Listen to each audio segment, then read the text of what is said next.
తిరుపతి నుంచి హైదరాబాద్కు విమాన ప్రయాణం రోజురోజుకు భారంగా మారుతోందని వీకేర్ వీరియాక్ట్ ఫౌండేషన్ ఆందోళన వ్యక్తం చేసింది.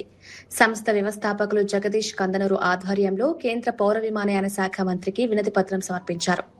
గతేడాదితో పోలిస్తే తిరుపతి టు హైదరాబాద్ మార్గంలో విమాన టికెట్ ధరలు దాదాపు 3 రెట్లు పెరిగాయని తెలిపారు. గతంలో సుమారు 3,000గా ఉన్న టికెట్ ధర ప్రస్తుతం కొన్ని సందర్భాల్లో 9,000కు చేరుతోందన్నారు. దేశంలోని మరిన్ని సుదూర ప్రాంతాలకు వెళ్లే విమానాల కంటే ఈ స్వల్ప దూర మార్గంలోనే అధిక ఛార్జీలు వసూలు చేయడం ప్రయాణికులను తీవ్ర ఇబ్బందులకు గురిచేస్తోందన్నారు. వైద్య, చికిత్స, విద్య, ఉద్యోగం, వ్యాపార అవసరాల కోసం హైదరాబాద్కు వెళ్లే వారితో పాటు తిరుమల శ్రీవారి దర్శనానికి వెళ్లే భక్తులపై ఈ ధరల పెంపు తీవ్ర ఆర్థిక భారం మోపుతోందని వివరించారు.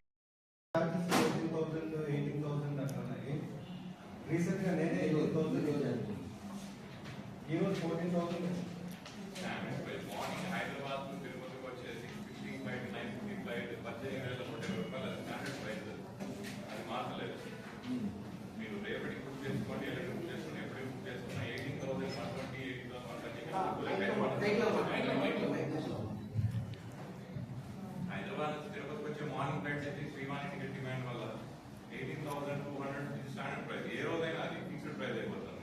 ఎయిర్ ఇండియా ఒక సర్వీస్ రన్ చేస్తున్నా అది ఆల్మోస్ట్ 18,000 నుంచి 23,000 వరకు వెళ్తుంది. ఇప్పుడు ఎమర్జెన్సీకి అటెండ్ అయ్యే సిచ్యువేషన్ లేనే లేదు. మనకి ఏదైనా అవసరం ఉండి మెడికల్ గానే అవసరం, ఎమర్జెన్సీ నీకు ఏదో కాదు, లగ్జరీ కోసం కాదు. మెడికల్ గా ఏదైనా మనం హైదరాబాద్ కి అక్కడికి ట్రావెల్ చేయాలంటే 12,000 అబోవ్ స్పెండ్ చేయాల్సిందే. ఆ రోజు కారు వెళ్ళాలంటే మన చేతిలో 15,000 నుంచి 20,000 ఉండాల్సిందే. మనం అంటే ఎందుకు తిరుపతి హైదరాబాద్ మధ్యలోనే ఇంత డిఫరెన్స్ ఎందుకు వస్తుంది?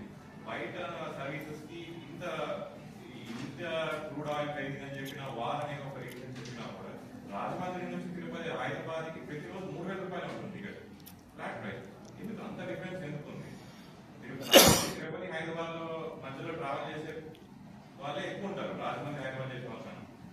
సో అది ఒక రీజన్ గా తీసుకొని ఏదన్నా కమర్షియలైజ్ చేసుకుంటున్నారా అంటే డిమాండ్ ఎక్కువ ఉంది కాబట్టి డిమాండ్ ఎన్కాష్ చేసుకుంటున్నారా ఫ్లైట్ సర్వీసెస్? ఇది ఏవియేషన్ తెలిసి సైలెంట్ ఉంటుందా? సో దీనికి మా నుంచి ప్రపోజల్ రిక్వెస్ట్ అంతే, ఇది కన్సిడర్ చేయండి. ఈ ఫ్లైట్స్ అనేవి ఓన్లీ పీక్యూమ్స్ కి వచ్చే వాళ్ళకి పోయేదానికి కాదు. వాళ్ళకి కూడా ఇబ్బంది, కానీ వాళ్ళు ఒక్కసారి ఇక్కడ ఖర్చు పెట్టుకొని వస్తారు, వెళ్ళిపోతారు. కానీ మనం లోకలైట్ మీలో ఉన్న వాళ్ళు చాలా మంది ఎక్స్పీరియన్స్ చేసే ఉంటారు. ఇంతకుముందు మీరు ట్రావెల్ చేసినంత కన్వీనియన్స్ ఇప్పుడు ట్రావెల్ చేయాలంటే 2-3 సార్లు ఆలోచించాల్సిందే. మనం 11,000 12,000 పెట్టాలా అనే ఆలోచన ఖచ్చితంగా అందరికీ వస్తుంది. ఇది ఇంపార్టెంట్ పాయింట్, కన్సిడర్ చేస్తే బాగుంటుంది ఏవియేషన్ మినిస్ట్రీ.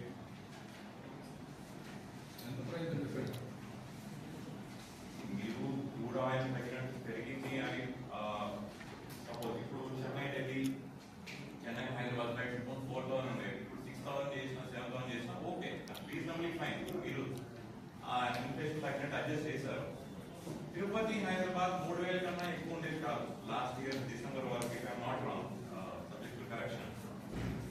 2,200 కూడా ఉండేది. నేను ఫ్రీక్వెంట్ ట్రావెల్ చేస్తూ ఉంటాం. దాన్ని ఎందుకు ఈరోజు 7,500 ఫ్లాట్ రేట్ పెట్టేస్తారు?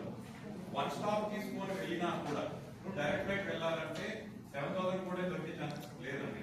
9,000 11,000 అయిపోయింది. వన్ స్టాప్ తీసుకుంటే వాడు 4 అవర్స్ షిమోగా పెట్టడం ఏదో జరిగేస్తుంది. ఇది ఒకరి నుంచి ఒకరు నేర్చుకుంటున్నారా? ఇంతకుముందు స్టార్ రైలు తిరుపతి నుంచి హైదరాబాద్ వన్ స్టాప్ 3,000 రూపాయలకి రన్ చేసేది షిమోగా స్టాప్ లో. ఈ రోజు స్టార్ రైలు కూడా 7,500 రూపాయలు ఫ్లాట్ ప్రైస్ పెట్టి రన్ చేస్తుంది. ఇంకొకటి, మనం టికెట్ ప్రైస్ చూడడం వేరు, చూసి చెక్అౌట్ వెళ్ళేందుకు మన డిమాండ్ ని ఆసరాగా చేసుకొని ఇంకా ఒక్కొక్క 2-3 వేలు ఎక్స్ట్రా పెంచుతున్నారు. ఎంత అవసరం లేదు, 2-3 నిమిషాలు టికెట్ చూసి బుక్ చేసుకుంటున్నారు. ఇంకొకటి ప్రైసెస్. సో ఊరికి ఇష్టం వచ్చినట్లు లైక్ చెప్పినట్లు వార్ అనేది, ఈ క్రూడ్ ఆయిల్ ప్రైసెస్ హైక్ అవ్వడం అదొక రీజనే కాదు. So basically common man avail చేసుకోవాలి. ఈవెన్ ఎయిర్ టికెట్స్ కానీ, సో ట్రైన్స్ ఎలా యూజ్ చేసుకుంటున్నాను, కామన్ మ్యాన్ అనేవాడు కూడా సో ఈ ఎయిర్ ఫ్లైట్స్ కూడా యూజ్ చేసుకోవాలి.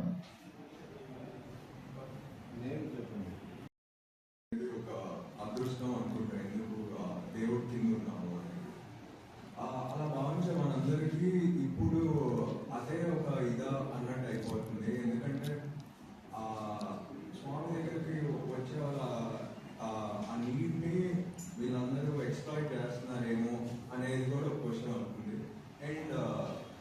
లాస్ట్ టైం ప్రెస్ మీట్లో ఏవియేషన్ మినిస్టర్ అన్నారు ఏది ఇంకో 100 ఎయిర్పోర్ట్లు ఓపెన్ చేస్తాము అని. 100 ఎయిర్పోర్ట్లు ఓపెన్ చేసేదానికంటే ఇలా హై డిమాండ్ ఉన్న రూట్స్ని బెటర్గా చేస్తాం అనేది ఇంకా ఇంపార్టెన్స్ తీసుకుంటుంది కదా. దీంట్లో కూడా ఒకసారి ఆలోచిస్తే బెటర్ అనేది మా అందరి ఫీలింగ్. ఈ ఒక సంవత్సరంన్నర నుంచి ఉన్న ఛార్జీలు ఎప్పుడూ లేవు. మీరు నెల ముందు బుక్ చేసుకోండి అంతే ఉంటున్నాయి. మామూలుగా ఈ మధ్య చెప్పారనమాట కొన్ని రూట్లలో ఈ ఛార్జీలు ఫిక్స్ చేసేస్తాము అని. అది తిరుపతికి కూడా వర్తించేటట్టు చూస్తే బాగుంటుంది.